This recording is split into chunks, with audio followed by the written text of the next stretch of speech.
রাজ্যে উন্নয়নের জোয়ার বইছে। জলের সংকট নেই রাজ্যে। অটল জল ধারা যোজনা সহ হর ঘর জল প্রত্যেক ক্ষেত্রেই রাজ্য সরকার কাজ করে যাচ্ছে, এমনটাই দাবি থাকলেও দেখা যায় এখনো রাজ্যের প্রত্যন্ত এলাকায় পানীয় জলের দাবিতে সড়ক অবরোধ করতে বাধ্য হচ্ছে এলাকাবাসীরা। জানা গেছে কমলপুরেও একই ছবি। গরমের মধ্যে পানীয় জল থেকে বঞ্চিত হচ্ছেন সেখানকার মানুষজন। কমলপুরের কচুছড়ায় পানীয় জলের দাবিতে অবশেষে তারা বাধ্য হয়ে সড়ক অবরোধে সামিল হয়েছেন। আমবাসা কচুছড়া যে সড়ক রয়েছে সেখানেই তাদের এই অবরোধ চলে, আর যার জন্য তীব্র যানজট তৈরি হয়। প্রশাসনের আশ্বাসে অবরোধ মুক্ত হয়।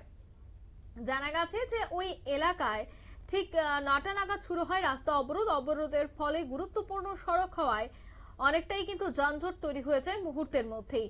খবর পেয়ে ঘটনাস্থলে পৌঁছায় পরিচালনা থানার ওসি বিশ্বজিৎ দাস।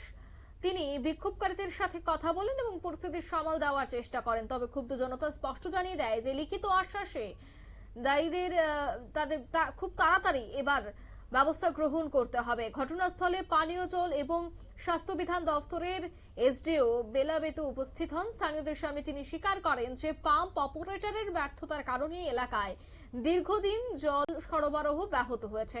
এরপর প্রায় 1.5 ঘন্টা পর স্থানীয় পাম্প অপারেটর ত্রিদীপ দেববর্মার বিরুদ্ধে কারণ দর্শানোর নোটিশ জারি করা হয়। যদিও এলাকাবাসীদের একাংশের বক্তব্য শুধুমাত্র একজন অপারেটরের উপর দোষ চাপিয়ে দপ্তর নিজের দায় এড়ানোর চেষ্টা করছে।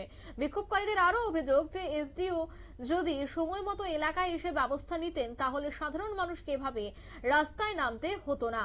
তবে এই বিষয়ে সালেমা পানীয় জল এবং স্বাস্থ্যবিধান দপ্তরের এসডিও বালা বেতু দেববর্মা কি বলছেন শোনাবো। নমস্কার সবাইকে। আজকে কচুছড়া বাজারে রাস্তা অবরোধ চলছিল। আমি পুরো খবর নিছি কি কারণে রুট ব্লক হচ্ছে। আসার পরে দেখা গেল যে আমাদের স্কিম সব ঠিকঠাক আছে,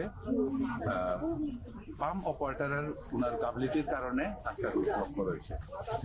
তো পাম্প অপারেটর উনি নাকি ডিউ টাইমে অপারেট করে না, চালায় না, যার কারণে গ্রামবাসীরা খুব জল নিয়ে দুর্ভোগ হচ্ছিল। এই কারণে তাদের খুবই রাস্তা ব্লক করা হয়েছে। তো আমি আসার পরে আমি পাম্প অপারেটরকে ডাকানো হয়েছে এবং আমার সামনে আমি জিজ্ঞেস করছিলাম যে কি কারণে এই হয়েছে, এগুলা ব্লক চলছে, লিখিত একটা দেওয়ার জন্য বলছি। এরপরে উনি স্বীকার করেছে যে ওনার কারণে হচ্ছে, নেক্সটে আর এরকম হবে না বলে স্বীকার করে অ্যাপ্লিকেশন দিয়ে সিগনেচার করে আমরা এই রুট ব্লকটা উইথড্র করে নিয়েছি। পাম্প অপারেটর নাম কি? পাম্প অপারেটর নাম ত্রিদীপ দেববর্মা। আচ্ছা, আপনারা শুনলেন, অর্থাৎ আমবাসা কচুছড়া সড়কে তীব্র যানজটের পেছনে যে একটা বড় সড়ো গাফিলতি রয়েছে দপ্তরের।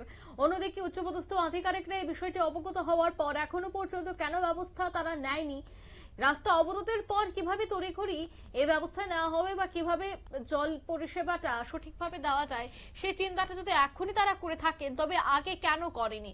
তবে কি তারা অপেক্ষা করছিল যে এলাকাবাসীরা সড়ক অবরোধের মতো বিক্ষোভে সামিল হলে একেবারে অন্তিম পর্যায়ে পৌঁছে গেলে তারপরে তারা চেয়ার থেকে উঠে বসে তাদের কাজটা করবেন?